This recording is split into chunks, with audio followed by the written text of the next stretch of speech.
Well, hello everybody, and welcome to what is kind of a rainy day. I'm a little bit curious to know how all this is going to sound on this camera, but it seemed like today was the perfect day to kind of, let's get that out of the way. There we go, let's get this out of the way. Kind of the perfect day to show you what's going on with our rain collection and how we've been using it this year. Basically just kind of cut down on our water bills and keep it, you know, a little more permaculture, a little more natural and such. So yeah, let's find out how this works, shall we?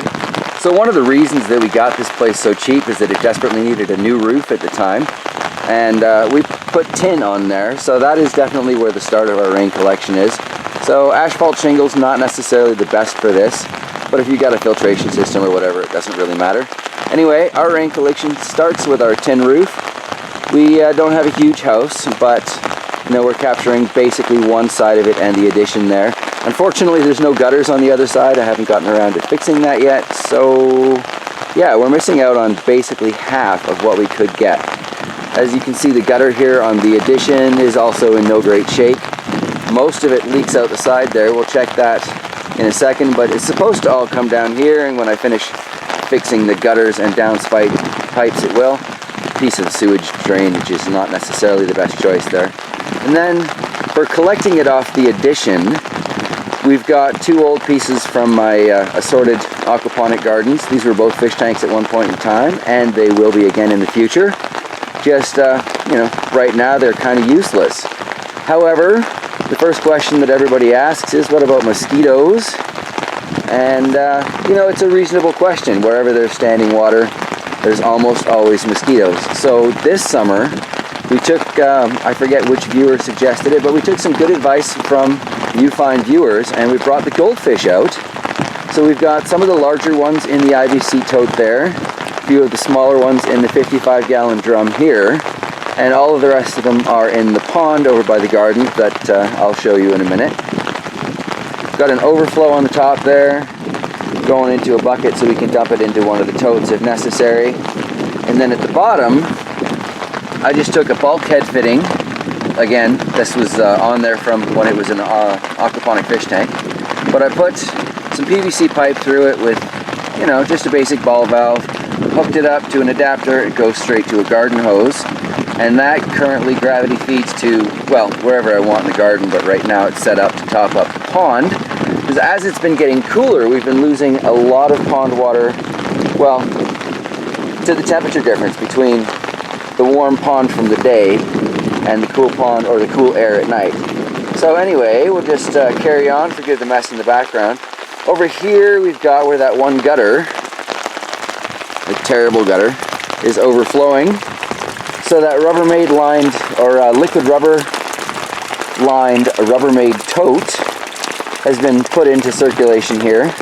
Basically, at the end of any storm, we'll empty this out because you can see how viciously it's bowing. It's quite cracked to the side. This also needs an overflow setup.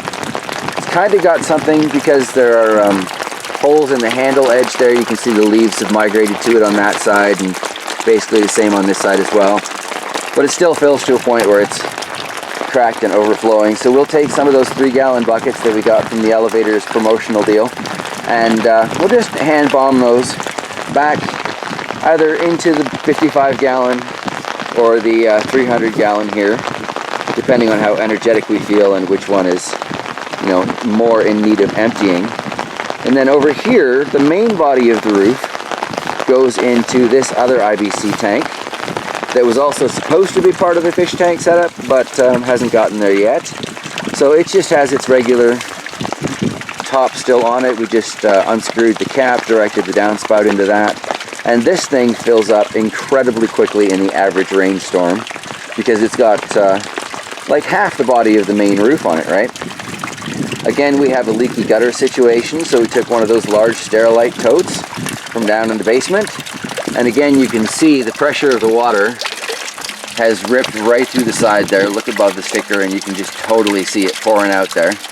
So this should have been emptied probably before this rainstorm started. I thought I'd gotten it, but apparently I did not.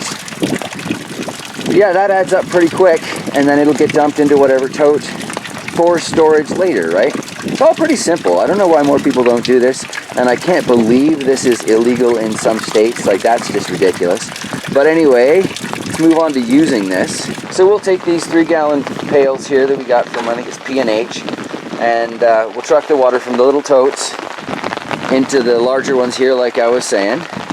And then down at the bottom, turn on the ball valve, and we can just follow all the way along here with the garden hose. And this is all kind of downhill, which gets me to some of the changes I want to make this year. Anyway, we don't have to follow the whole thing. We'll go to the end of it, which is at our garden water storage point. And it's currently watering into that 1 mint there. Can't really see any of the goldfish in there at the moment, but I gotta say, this has been an absolutely wonderful addition, and it really makes it much easier to water the main body of the garden when we've got a little pond right here. And this was free from a previous neighbor who left it behind. The landlord said we could have it, so sat on the porch for a couple years. We dug it in this year, have been using it, and again, you know, the goldfish from downstairs, all the kind of medium-sized ones, have been in here eating the flies and various things, keeping it, you know, mosquito-free, right? So, yeah, rainwater flows down into here. Use the various watering cans and stuff to water out the rest of the garden. And I got an extra length of hose this year, so we were able to kind of soak down that pear tree when we got it, all using, you know, collected rainwater, which is great because we still don't have a functional tap on the outside of the house. But anyway, some folks have been asking about the rainwater situation. So yeah, I basically just thought I'd finally get around to answering those questions. If you have any more questions about what we're doing here as far as using the rainwater or collecting it or filtering it or any of that crap, just let me know in the comments below. And I hope the sound hasn't been too bad with the camera under the umbrella during this rain. But like I say, seemed like an appropriate time to share what we're doing as far as rain collection and storage and usage and all that crap. So yeah, I hope it's better weather where you are, or if it's raining there, you need it. Take care, everybody, and I'll see you tomorrow, hopefully, as we look at, well, my rain-watered gardens. All right, take care, everybody.